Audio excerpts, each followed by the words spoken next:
मिलने सुदामा गाते चलो मन में हरे कृष्ण रामा।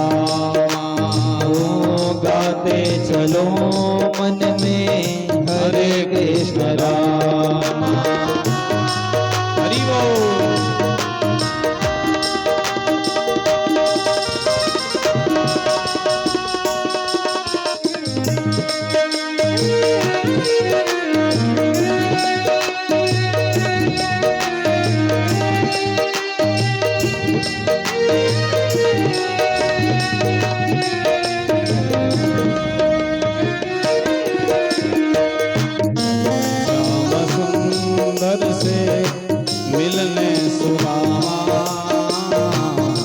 श्याम सुंदर से मिलने सुदामा। गाते चलो मन में हरे कृष्ण रामा। गाते चलो मन में हरे कृष्ण रामा।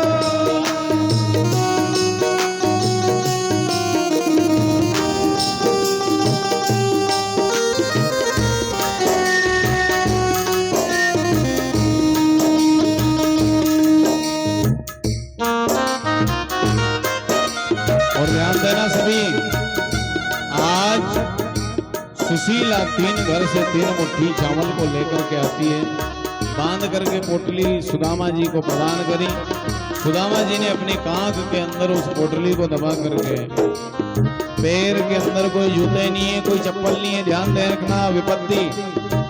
धोती लपेटी हुई है लेकिन वो भी कई जगह से फटी हुई, तन के ऊपर किसी प्रकार का कोई कपड़ा नहीं है।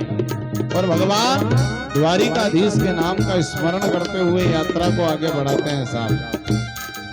और धीरे धीरे धीरे धीरे धीरे भगवान के नाम का स्मरण करते हुए जब समुद्र के किनारे पहुंचे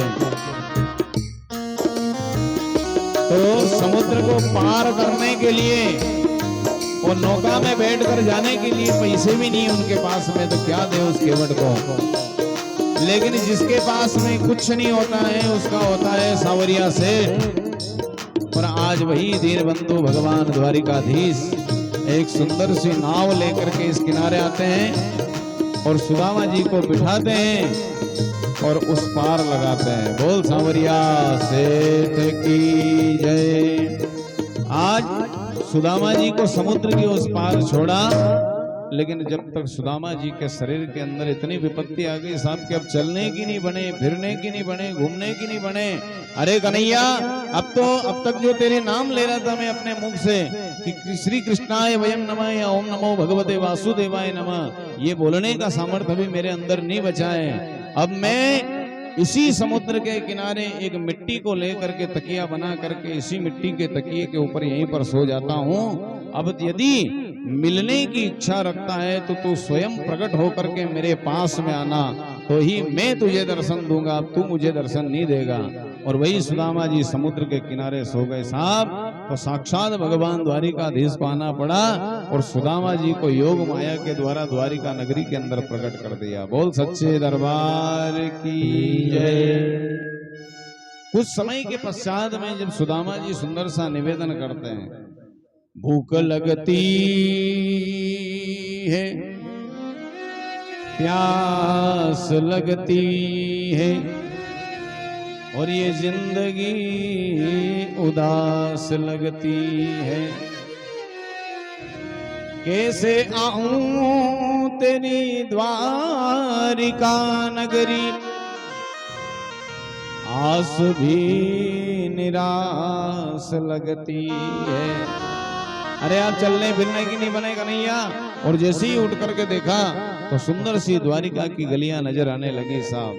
वही द्वारिका की गलियां में भटकते भटकते सुदामा एक दूसरे दुकानदार से पूछते हैं कि कन्हैया का महल किस जगह है। लेकिन वहां तो कन्हैया को कौन जाने, उस मुरली वाले को कौन जाने, सांवरिया सेठ को कौन जाने। क्यों? क्योंकि जब से वहां पर भगवान आए सब द्वारिकाधीश भगवान की जय, सब द्वारिकाधीश के नाम से जानते हैं भगवान को। लेकिन भगवान कहने लगे वो मेरे बचपन का मित्र है, हम दोनों साथ में पढ़े और आज मैं उससे मिलने के लिए आया हूं और उसी का महल बताया है, सोने का महल है उसका।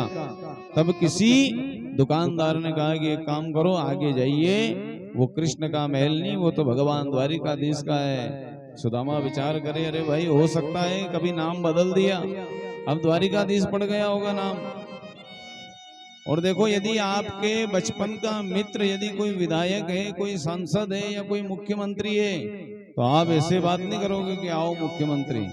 यदि उसका नाम रमेश है तो आप लोग क्या कहोगे, हे रमेश इधर आकर के बैठ।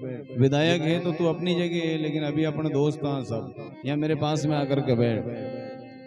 आज 3 लोगों को चलाने का जिसके अंदर सामर्थ्य है, वो 16,108 पटरानियों को अपने सामने इस प्रकार से बिठा करके बैठा है। भगवान के शयन का समय होता है, लेकिन भगवान तो हमेशा चाहते थे कि इस द्वारिका नगरी के अंदर ऐसा कोई गरीब ब्राह्मण आए जिसके चरण इस द्वारिका नगरी के अंदर पड़ जाए तो ये द्वारिका नगरी भी पवित्र हो जाए। बोल साचे दरबार की जय। धीरे धीरे धीरे के जब सुदामा आगे पहुंचे साहब, तो जय और विजय नाम के 2 पार्षद भगवान के महल के द्वार पर खड़े थे। उन दोनों ने पूछा कि कहाँ जा रहे हो, किससे काम है। तब सुदामा जी कहते हैं, अरे द्वारपालो, मेरा नाम है सुदामा, मैं बचपन के मित्र, बचपन के सखा श्री कृष्ण से मिलने के लिए आया हूँ। अब बहुत सारी कथा के अंदर ऐसा वर्णन आता है कि द्वारपालों ने सुदामा जी को धक्का दे दिया तो सुदामा जी नीचे गिर गए, लेकिन भागवत के अंदर ऐसा वर्णन नहीं है साहब कि सुदामा जी नीचे गिरे। द्वारपालों ने तो हाथ जोड़ करके निवेदन किया था, और जब सुदामा जी ने कहा कि एक बार जाकर के बता दो कि मेरा नाम सुदामा है, तो आपका जो महाराज है नहीं, ये द्वारिकाधीश, ये नंगे पैर दौड़ लगा करके यदि मेरे से मिलने के लिए नहीं आए तो फिर बताना। ये सामर्थ्य आप लोग भी रखो। पूरा जीवन व्यतीत हो गया रे, कम से कम अंत समय तो गोविंद का नाम निकाल लो अपने मुख से। बोल सांवरिया सेठ की जय। और आज जब द्वारपाल निकल करके गए महल के अंदर, तो देखना समय क्या हो रहा था, मध्याह्न का समय, यानी कि 12 बजे का समय होने आया। भगवान उठ करके सभा से अपने शयन कक्ष में जाने के लिए तैयार हुए। सभी रानियां पटरानियां इस प्रकार से बैठी हुई है, ना किसी मंत्री को पता है, ना किसी सैनिक को पता है। और द्वारपाल ने आकर के भगवान को नमस्कार किया, भगवान ने आशीर्वाद दिया, कहो। और वही द्वारपाल कहने लगा कि प्रभु, महल के द्वार पर कोई आपसे मिलने के लिए आया है। भगवान कहते हैं, कौन है?